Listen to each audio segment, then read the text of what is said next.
We buried him for a reason. And now he's back, hungry for war.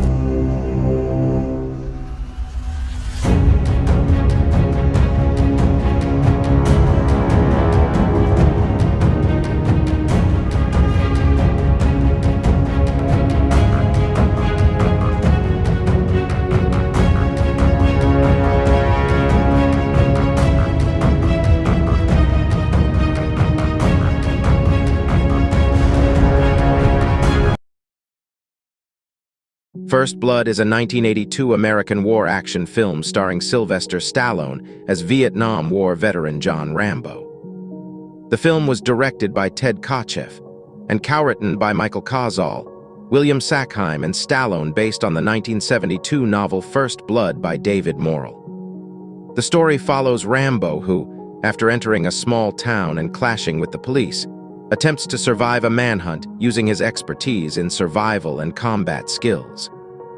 The film co-stars Richard Crenna as Rambo's mentor Colonel Sam Trautman and Brian Dennehy as Sheriff Will Teasle.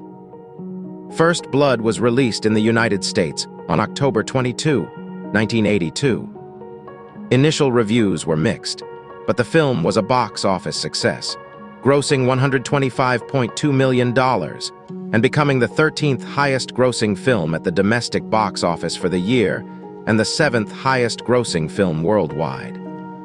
In 1985, it also became the first Hollywood blockbuster to be released in China, holding the record for the largest number of tickets sold for an American film until 2018. Since its release, it has been reappraised by critics, with many highlighting the roles of Stallone, Dennehy, and Crenna, and recognizing it as an influential film in the action genre. The film's success spawned the Rambo franchise, consisting of 4 sequels cowritten by and starring Stallone, an animated television series, a comic book series, a novel series, and several video games. It was followed by Rambo: First Blood Part Roman II, released in 1985. When one thinks about Sylvester Stallone, 2 characters come to mind: Rocky and Rambo. However, while the underdog pugilist is the Italian stallion's best-loved screen alter ego, during the 80s, Stallone was more strongly identified with the ex-Green Beret Vietnam vet. It wasn't Rambo's initial outing that catapulted the character to iconic stature that would come later, with Rambo: First Blood Part Roman II, a testosterone and adrenaline cocktail that struck a chord with Cold War-weary moviegoers.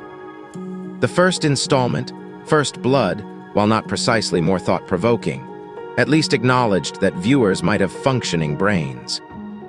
The screenplay was smart enough to recognize that Rambo's appeal was not limited to his huge biceps and ability to mow down legions of bad guys with a really big gun. First Blood arrived in theaters in October 1982, some 7.5 years after the end of the Vietnam War. Veterans' rights were still a significant issue, although their prominence was waning. With its message about how returning soldiers had been marginalized by a divided country in desperate need of healing, First Blood sought to bring more to the table than the story of an unhinged survivalist lashing out at a bunch of close-minded bigots. Based on David Morrell's novel, the screenplay by Michael Kozoll, William Sackheim, and Stallone sought to mix politics with action. As established by the movie, Rambo wasn't merely the target of a group of small-minded local law enforcement officials, but the pawn of a system that created him then set him adrift, and, in a larger sense, of a society that had no use for him beyond the soulless business of warfare. In First Blood, Rambo is a victim. In the 3 sequels, he is redeemed and transformed into a hero. First Blood has a moral compass. The subsequent entries in the series do not. When the film opens, Rambo is passing through the town of Hope on a long journey, the end of which he cannot see. He's alone in the world and trying to re-establish himself in a country of people who prefer to look the other way when they see him coming. Hope's sheriff, Will Teasle Brian Dennehy, doesn't look the other way, though. He confronts Rambo and offers him a lift to the town limits, hinting strongly that his kind aren't welcome in these peaceful parts. When Rambo politely declines Sheriff Teasle's suggestion that he make himself scarce, he finds himself under arrest. That's when things start getting ugly. Rambo is not well treated by the cops, but he escapes and heads off-road, with the entire police department on his trail. When his skills prove to be too much for Sheriff Teasle's men, the military arrives led by Rambo's former commander in Vietnam, Colonel Trautman, Richard Crenna, whose loyalties are divided between the man he trained and those seeking to bring him down. First Blood is directed by journeyman filmmaker Ted Kotcheff, whose career reached its peak with this production. Arguably, Kotcheff's greatest contribution to the movie is his ability to generate sympathy for the protagonist and to turn the antagonists into individuals whose comeuppance we crave. By the time Rambo turns the tables on the cops and begins taking them down one by one, we're thoroughly on his side, rooting for him to win each match and achieve victory over Teasle. The best part of the movie is the sequence in the woods in which Teasle's posse is gradually whittled down by the ghost who strikes suddenly, then melts back into the greenery. It's a tense and effective piece of filmmaking. Once it's over, the odds get longer for Rambo, and while there are more battles to be fought, none have the same intensity. At the time of its release, First Blood was widely criticized for its bloodthirstiness. However, while it is undeniably violent and features its share of grisly moments, the body count is actually quite low. In fact, there is only one unquestionable death, Jack Starrett's Galt. 3 men possibly killed in a car crash are never confirmed to be dead.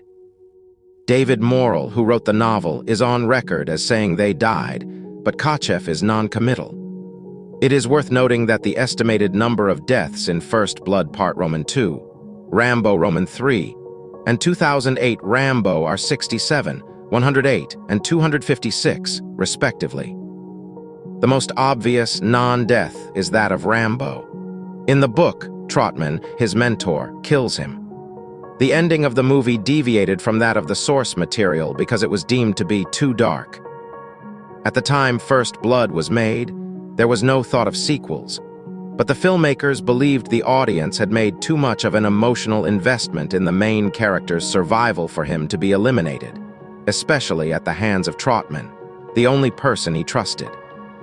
When the film made enough money to justify a continuation, the executives at Orion must have been delighted that Rambo had been allowed to live. Then again, if he had died, the film's gross would likely have been substantially lower. Stallone, whose career was in descent at the time he accepted the role of Rambo, was not the first actor considered. But when he came on board, reportedly after Al Pacino and Dustin Hoffman turned it down. The script was tailored to fit his macho, action-oriented persona, hence the writing credit for Stallone.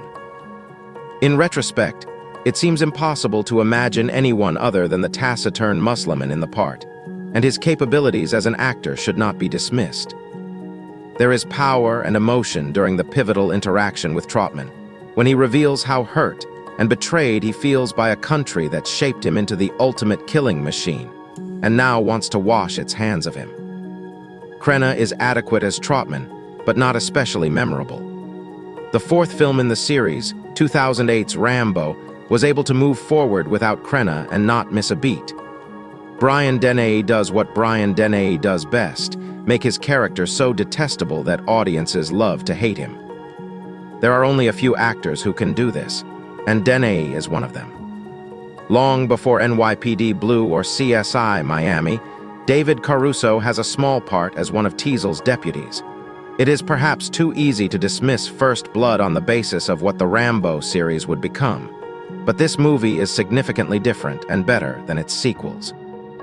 The darker tone, somber subtext, and generally non-exploitative violence allow viewers to enjoy the film not only as an action/thriller, but as something with a degree of intelligence and substance. Ultimately, people watch the film to see Rambo kick ass, that is, after all, what he's good at. But there's more here than meets the eye, and certainly more than was retained for First Blood Part Roman II, Rambo Roman III, and 2008 Rambo. First Blood is the first entry into the Rambo series, and if you're not a fan of run-and-gun movies, I know what you're thinking. You're thinking, why am I even reading this review? Well, First Blood isn't your typical Rambo film, And even if you don't think you'd enjoy the other flicks in the franchise, this one might be worth checking out. Compared to the other members of the series, this one's plot is somewhat low-key, being about Vietnam War veteran and super soldier John Rambo, Sylvester Stallone being harassed by small-town cops in the American Pacific Northwest, and having to take to the neighboring, forested hills to survive. One thing that sets First Blood apart from the rest of the 1980s shoot-'em-up pack is its microscopic body count. Rambo isn't piling up the corpses like he does in the sequels. Despite this, the violence feels more graphic and painful than it does in Rambo, First Blood Part Roman II, 1985, and Rambo Roman III, 1988. The action scenes are fantastic, despite generally being devoid of lethal carnage. This picture is far more realistic than its sequels, and it makes more grounded acts of physicality outrageously exciting. Something as simple as a guy jumping on top of a moving truck is a blast to watch here. Jerry Goldsmith's musical score is excellent. The film wouldn't be the same without it. And the theme song, "It's a Long Road," sung by Dan Hill, is mighty effective. It's a morally complex movie. With few clear heroes and villains, Rambo here sometimes resembles a more anti-heroic version of a slasher film bad guy. Sylvester Stallone is the picture's backbone, providing an able performance that keeps it from straying into kitsch territory. His character, Rambo, is ridden with post-traumatic stress disorder, PTSD, giving him a lot more depth than he's often given credit for. Like Death Wish, 1974, First Blood is actually a remarkably well-crafted drama that sometimes gets dismissed due to its connection to its Crazy Town sequels. It works best as a rugged action drama that moves the audience as it excites them with violent fireworks. It's not as fist-pumpingly heroic as the other installments in the series, but it's certainly a wild ride. I know a lot of people like to give the 1950 this tag, but to my mind, the greatest decade for bad movies ever was the 1980. Much like so much else in the culture during that decade, like the music and the fashion, when the movies of the 1980 were bad, they went all out, and thus some of the most gloriously over-the-top bad movies of all time were created. And while the 1980s certainly had its share of gloriously bad movies in many genres, namely horror and especially in the slasher genre, the action films of the decade also produced a series of great bad movies. These movies, though bad, were largely falling in the footsteps of some legitimately great films like Escape from New York early on in the decade, and RoboCop later on in the 1980. Another chief inspiration for the 1980 glut of action movies is First Blood, a film that cemented Sylvester Stallone as a major star and not a one-trick pony a la Rocky, and lead to the production of a slew of films about a Vietnam veteran single-handedly taking on a small army. And in many ways, this film's reputation has suffered more than almost any other film I can think of thanks to its imitators. Thought the 1980, and even today, when someone wanted to criticize brainless, ultra-macho, USA 1 movies, they would just say Rambo after First Blood's protagonist. And honestly, that is a real shame because far from being a brainless, ultra-macho, USA 1, movie First Blood is actually an engaging, well-crafted, and intelligent film about the plight of Vietnam veterans who were abandoned by the very people and government they swore to protect. It's a film that still works well to this day, and comes nowhere near deserving of people using its main character's name as shorthand for a certain type of bad movie. First Blood is about Vietnam veteran John Rambo who travels to the Pacific Northwest to see one of his old army buddies, only to discover that his friend has died from cancer caused by Agent Orange. Having lost one major component of an important part of his life, Rambo begins to travel again until he is picked up in a small town in Washington state by the police on a vagrancy charge.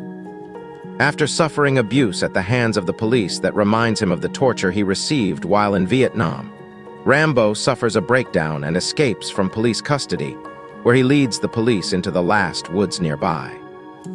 The police go after him, but there is just one problem. John Rambo is a highly skilled Green Beret and winner of the Congressional Medal of Honor. He is a man who knows how to survive and fight in the woods, and thus dispatches each of the police in a non-lethal manner. The police, however, refuse to stand down and send in an even bigger force via the Washington State National Guard, despite the advice of Rambo's former commanding officer, Colonel Sam Trautman, Richard Crenna. Eventually, the entire ordeal escalates into an all-out war between Rambo, the city police, and the National Guard, with only Trautman attempting to bring everything to a peaceful conclusion. What stands out about First Blood is how well crafted the script is. The movie is a bitter indictment of the United States government for its treatment of its veterans, and it all works very well. But what makes it work as well as it does is that First Blood does not make the case that they were abandoned by the federal government.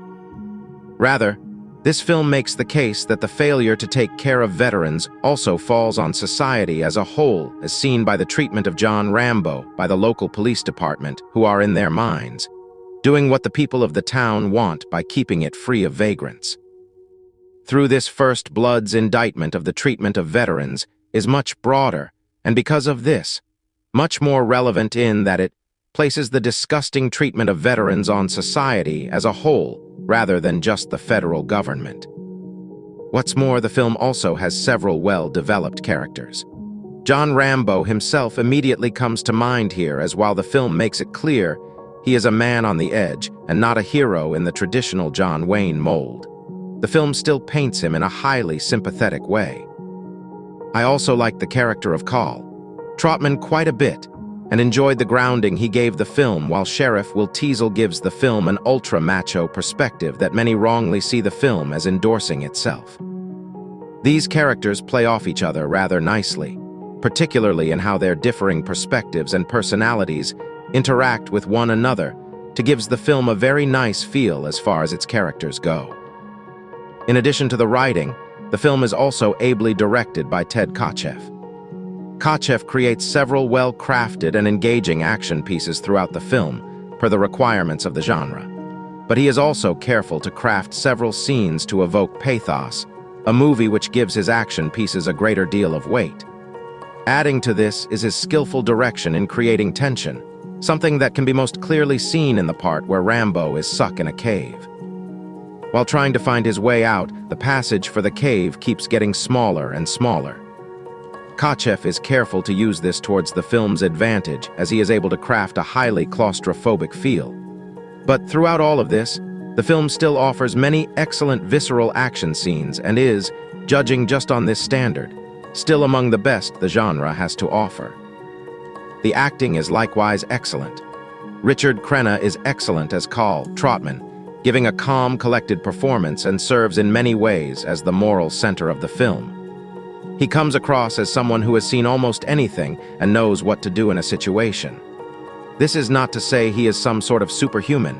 Crenna is still careful to make sure his character remains very much human. He is in many ways the closest the film has to a traditional John Wayne-type action hero, albeit reconstructed for the 1980, and Crenna nails it. I also enjoyed Brian Dennehy as Sheriff Will Teasle. He is, to be sure, the film's antagonist, or at least its personification, but Dennehy does not play him as cartoonishly bad, and that is part of the reason the character had the staying power he has enjoyed. It is not the case that Teasle has some especially evil reason for treating Rambo the way he does. His motivations are rather simple. He wants to keep the town the way the people who live there want, and also has a sense of pride that drives him to take care of Rambo himself, a move which leads to the escalation of the entire incident. And then there is the case of Sylvester Stallone as John Rambo. Much like John Wayne before him, it has become, or at least was, fashionable to mock Stallone as a poor actor who inexplicably found an audience. And much like Wayne before him, Stallone is a good actor under the right circumstances. When Wayne had a good script to work with and a good director, i.e., John Ford or Howard Hawks, he was incredible. But give him a weak script and a poor or even average director, and he is terrible. Likewise, Stallone with a good script and director is a fine actor. But take those away and yeah, he does give a wooden, awkward performance. And while Stallone never got the opportunity to work with someone of Ford or Hawks' stature, This does show what he is capable of in the right circumstances. Stallone here gives an excellent sense of pathos in the film, especially towards the end, and it is very easy for the audience to sympathize with him. He is still quite detached here, but here it feels more natural for the character, thus turning Stallone's limitations as an actor, and let's not kid ourselves, those very much exist, into an advantage for the film as a whole. On the whole, and despite its reputation, First Blood contains several fine performances that really elevate the film as a whole. And lastly, we must talk about the film's status as a brainless, ultra-macho, USA 1 action film, and why I think this characterization is largely unfair. To do this, I will examine each of this negative characteristics, brainless, ultra-macho, and USA 1 one by one. First, to the charge that this film is brainless. This film is actually an intelligent examination of the plight of veterans, examining issues such as PTSD and flashbacks years before they became popular subjects, as it also does with soldiers who developed cancer due to exposure to certain chemicals and were unceremoniously left to die. First Blood handles this subject matter very well too, taking a more mature stance on this issue than what one might expect. Again, the real villain here is not a corrupt government official, but rather the system as a whole, and First Blood does an excellent job bringing this out. And far from being an ultra-macho film, First Blood actually serves to critique that attitude. The film does celebrate the masculine, but the sort of masculinity it celebrates is the calmer, more assured, and knowledgeable of its own limits masculinity of Trautman. What it serves to critique is the ultra-machoism of Will Teasle, which is more arrogant and more prone to making stupid mistakes in an effort to prove itself. By placing these two conceptions side by side, the film critiques a negative understanding of manhood, while also presenting a positive counterpart, and it works wonderfully. And while I will not go deep into this issue, as I have addressed it earlier, First Blood is hardly jingoistic, as the film serves as an indictment against the American government and American society for failing to treat its veterans correctly. Far from glorifying war, the film is clear that it has consequences that can continue long after the war has ended. It is interesting to point out here that both Rambo and the police wear an American flag on their jacket. I am quite sure that each member of the police department, if asked, would call themselves patriotic. But when it came time to actually help the soldiers, they failed. By placing an American flag on both Rambo and the police's clothes, the film serves to critique those to whom love of country and support of the troops is nothing more than lip service. Rambo, First Blood Part Roman II, takes the momentum of its solemn predecessor along with the shooting star that was Sylvester Stallone at the time and BAM. 3 words: box, office, magic. While maybe not tugging on the heartstrings the way of his Rocky character, there is no denying that, aesthetically speaking, Rambo kind of came to define not only Stallone, but action stars in general for years to come. It's hard to not frame Rambo in the same context as Rocky. Rocky was a hero, a national treasure.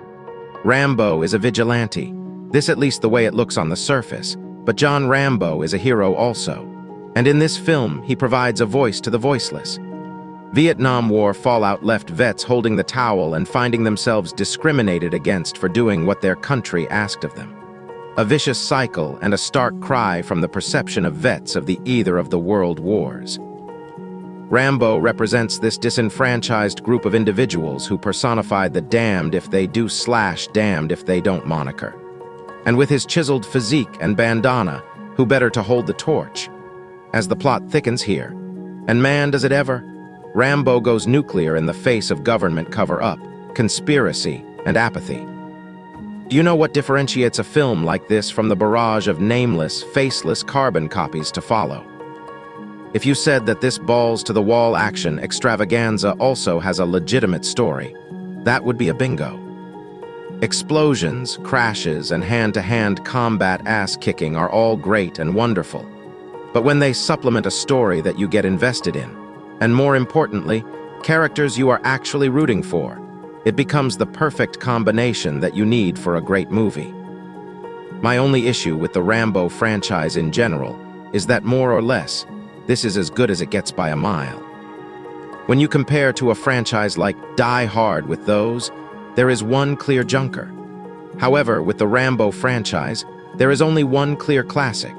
And while you can make the argument that the Terminator franchise is front-loaded and consists of mostly uninspired drab after those initial classics, the same goes for Rambo. As great as Rambo, First Blood Part Roman 2 is, and man, it is great. The downside is that there isn't a hell of a lot of meat left on the bone elsewhere in this franchise. Yeah, Rambo is always on a mission, but none of the other entries have the heart nor the blunt force of relevance that somehow this flick perfected. Honestly, it probably shot way too high. The bar has been set so high even Rambo's bow and arrow can't come close to touching it. Bask in it. Take it in, and enjoy the hell out of it.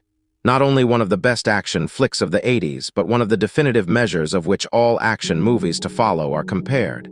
I know we're supposed to be all nostalgic about the 80s these days. Ronald Reagan has become a transformative and dynamic figure to be slavishly copied by Republicans and nebulously praised by Democrats. John Rambo, Sylvester Stallone's iconic Vietnam vet action hero, has a similarly slippery political valence.